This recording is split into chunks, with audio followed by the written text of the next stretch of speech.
Hi, this is Deborah from Latter-day Village. Now you get to put a face and a voice with the name. As you know, in October, we received the announcement of and explanation for many big changes and new programs for our church and home.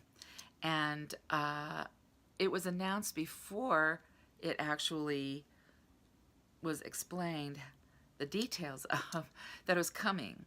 And I knew it was coming, and from the time I knew it was coming until it arrived, I didn't know what was going to happen with Latter-day Village. I felt like I was on hold, and that until then I wouldn't be able to make some decisions because the big curriculum changes has a huge impact on Latter-day Village. And what we offer is support for whatever the curriculum is. And with the changes, that would mean all new material. And I just didn't know until they announced it and explained it. And also, I got a copy of it. I had ordered it ahead of time. I had ordered the new Come Follow Me primary and Sunday school manuals. And it didn't arrive. They made it sound like it was going to come, but it really wasn't going to even be released to the public until after General Conference. So when I got my eyeballs on it and I started looking it over, I compared the home and the individual and family manual and the primary manual and the Sunday school manual, and saw that there were 50 weeks very specifically outlined on this week, this is what we're going to do. And that in all three programs, it was the same lesson block and lesson title. And yet, there were differences for what you were to do at home, what you were to do in primary, and what you were to do in Sunday school. It was the same topic, but there were different ways of emphasizing, different things to emphasize in each area. But it was exciting. You know, I've been doing this for 22 years. And before I started my website, I discovered early on, I was a convert called to be the primary chorister when I was 20.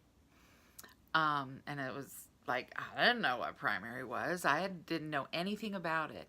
Suddenly I'm serving in this capacity and no one knew how dumb I was about it. And they were like, oh boy, we just thought if we told her she was a chorister, she'd know what to do. And I didn't. So very gently, the first instruction I got it was sweet. I can just picture Sister Patty Gifford in the Olympia First Ward telling me that there were certain books that I could use to choose the songs that we were going to sing. And she handed me this little stack of orange books and orange and white books and booklets and I said, oh, cool. Because I was singing all kinds of, pagan songs, so to speak, in primary without knowing that there were specific songs that I was supposed to sing. Or at least a pool that I could choose from, this pool of books and songs. So I had a huge education in that first calling that I had in primary. A few weeks later, she said, you're welcome to use visual aids in your singing time. And I go, oh, cool. I didn't know. So you see where my background was and how naive and novice I was when I got started. But I discovered in 6 months of doing that there was nothing more fun than using my creativity to have fun at teaching the gospel to children. I fell in love. And if I hadn't had that calling, I wonder if I would have ever even known that I love teaching children the gospel. Who knew? How was I supposed to know? I was a convert. I was the youngest in my family. I wasn't used to working with children, and I had no idea I'd like it. I really didn't know. And ever since then, pretty consistently, so I'll just say it's been over 40 years that I have been doing my, either just for my own calling, or that I shared as a stake leader.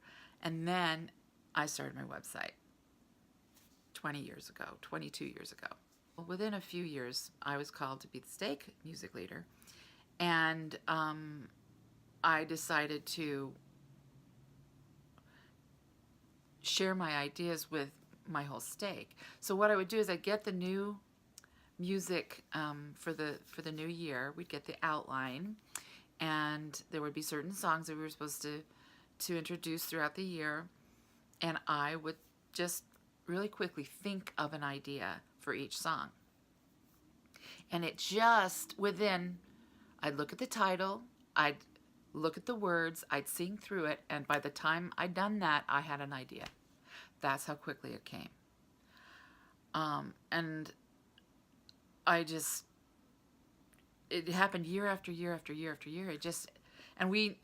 Back in those days, there was a lot more variety in the songs that we sang from year to year. We've been repeating the same music over and over again in the last several years, and it's a little distressing to me because there's so many wonderful songs, and why do we just keep singing the same small number of them? But anyway, I would do the same routine. I would look at the songs, and I would come up with ideas within 5 minutes for each song. And so within an hour, I'd done all the songs for the year.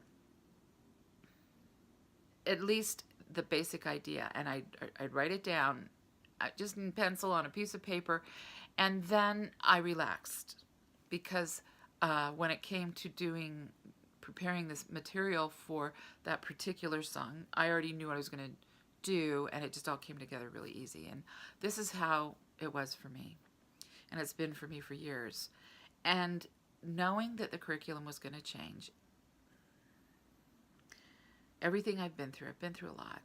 I've been through a lot personally, and my business, my health, and I've moved all over the place. I feel so unsettled, and I'm aging, and I'm like, do I have anything left to give? And I found myself not being able to think of anything, not having any ideas for anything. In the last year, I have felt more and more shut down, and I thought, it's age, it's stress, it's life, it's, I don't have that. I've lost it. And I've been concerned about aging. In my family, there's people who have had some medical problems that I'm like, is this going to happen to me? Where aging was accelerating, and I really was concerned. But when I saw the new curriculum, ideas just started popping up for me. And I thought, I've got it. I've still got it. I just needed to know the parameters within which to apply my creativity. I have thought for a long time that surely this is the last year we're going to use these manuals. And it wasn't. And it wasn't. And it wasn't. Because the manuals that we've been using in primary are really old. Really old. And I was just waiting for them to announce who were going to replace them. And I thought, well, how many cycles have we gone through this gospel doctrine curriculum? We have the 4 manuals, and we have repeated them. Well, look at the copyright date on your manuals before you throw them out. we have been repeating this curriculum over and over again for so long. And I've just been waiting for them to say, "You got new curriculum." And, but it didn't come, and it didn't come, and it didn't come, and it didn't come. And I've been feeling it's going to come. And then I heard people saying, "Oh, we did this pilot program. It's a whole new thing in our state." And, I've been hearing that for a couple of years. And then finally, they announced we will be having new curriculum. And then but they didn't announce what it was. And then when they did announce, I was like, why did they do it like that? Why did they kind of, prick our curiosity, like before they actually announced what the new program was? And I thought, well, it was pretty extensive. The changes were so huge that maybe it was, getting us prepared for a big change so that it wouldn't blow us over when it actually came. Anyway, that's what I've been needing. I've been needing to know the new direction that we were going to go in. And then within those parameters, the creativity was there. And I am so excited about what we have to offer.